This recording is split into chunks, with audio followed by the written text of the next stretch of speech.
నంద్యాల పట్టణంలో జిల్లా మినీ మహానాడు కార్యక్రమం అట్టహాసంగా జరిగింది. ఈ కార్యక్రమానికి నంద్యాల జిల్లాలో ఉన్న అన్ని నియోజకవర్గాల నుంచి నాయకులు, కార్యకర్తలు, ప్రజలు పాల్గొన్నారు. ఈ సందర్భంగా పలు తీర్మానాలు ఆమోదించారు. రాష్ట్ర ఆర్ఎండ్బి శాఖ మంత్రి బీసీ జనార్దన్ రెడ్డి మాట్లాడుతూ రొటేషన్ పద్ధతిలో ప్రతి కార్యకర్తకు పదవులు వస్తాయి, ఎవరూ నిరాశ చెందొద్దని కోరారు. రాష్ట్ర న్యాయ మైనారిటీ శాఖ మంత్రి ఎన్ఎండి ఫరూక్ మాట్లాడుతూ కడపలో ఈ నెల 27, 28, 29 తేదీలలో జరగబోయే మహానాడు విజయవంతం చేయాలని కోరారు. అలాగే నంద్యాల ఎంపీ బైరెడ్డి సబరి, శ్రీశైలం ఎమ్మెల్యే బుద్ధ రాజశేఖర్ రెడ్డి కూడా ప్రసంగించారు. రొటేషన్ లో ఇప్పుడు 2 సంవత్సరాలకు ఎవరైతే పదవులు ఉన్నాయో వాళ్ళది అయిపోయిన తర్వాత రొటేషన్ పద్ధతిలో చేసిన ప్రతి కార్యకర్తకు కొద్దిగా లేట్ అయినా కానీ కూడా చాలా మందికి అవకాశాలు వస్తాయి. కాబట్టి మీరందరూ కూడా అందరికీ న్యాయం జరుగుతుందని కూడా మీకందరికీ కూడా ఈ వేదిక ద్వారా తెలియజేస్తా ఉన్నాను.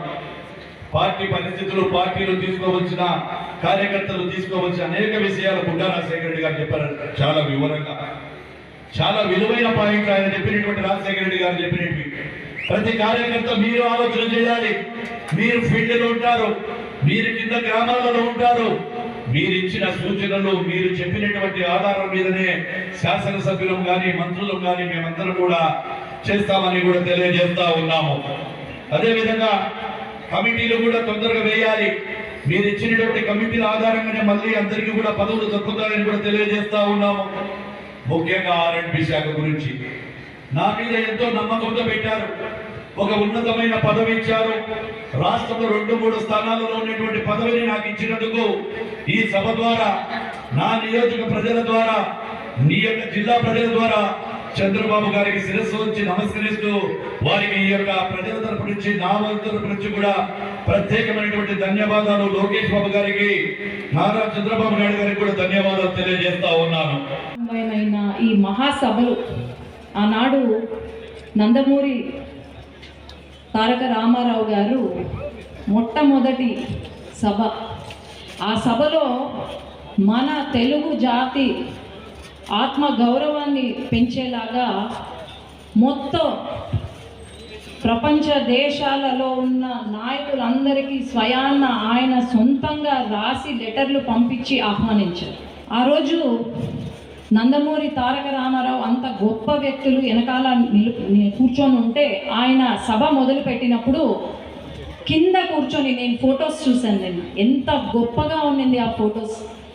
ఆయన అంత పెద్ద ఆయన సభలో స్టేజ్ పైన కింద కూర్చొని ప్రసంగిస్తుంటే ప్రతి ఒక్కరు వెనకాల నాయకులు అందరూ లేచి చప్పట్లు కొడుతూ ఆయనకు నమస్కారాలు పెడుతూ ఉంటే ఇంత గొప్ప నాయకులు మన ఆంధ్ర రాష్ట్రం నుంచి వచ్చారంటే అది మనం అందరం కూడా గర్వంగా ఫీల్ అవ్వాలి. అదేవిధంగా ప్రతి సంవత్సరం మనం మహానాడు చేస్తూ ఉన్నాం. కొన్ని సంవత్సరాలు మిస్ అయినా, ఆఖరికి కరోనా సమయంలో కూడా మనం మహానాడు చేశాం. ఈసారి అప్పుడు మహానాడు, ఇప్పుడు వరకు జరిగిన మహానాడు ఒకెత్తు అయితే ఈ సంవత్సరం జరగబోయే మహానాడు ఇంకొక ఎత్తు. ఎందుకంటే ప్రత్యర్థి కంచుకోటను బద్దలు కొట్టబోతున్నాం మనం అందరం.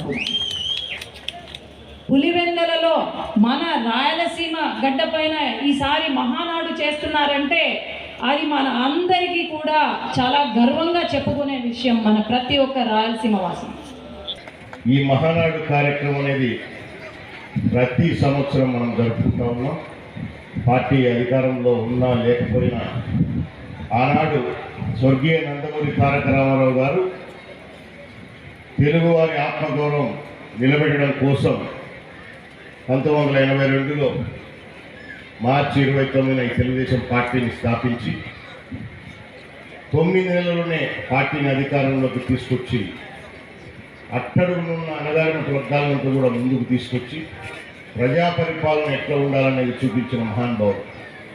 మరి దాంట్లో భాగంగానే మన పార్టీ కింది స్థాయి నుంచి ఏ విధంగా కార్యకర్తలు ఉండాలని చెప్పేసి ఏర్పాటు చేసుకొని ఇప్పుడు భారతదేశంలోనే కాదు ప్రపంచ దేశంలో కూడా నాకు తెలిసి ఏ పార్టీ కూడా ఇంత స్ట్రాంగ్గా ఇంత కోట్లాది మంది కార్యకర్తలు ఉన్న పార్టీ తెలుగుదేశం పార్టీ. 43 సంవత్సరాలుగా మీరందరూ పార్టీని మోస్తూ ఉన్నారు. అధికారంలో ఉన్నా లేకున్నా పార్టీని అంటిపెట్టుకొని ఉన్నారు.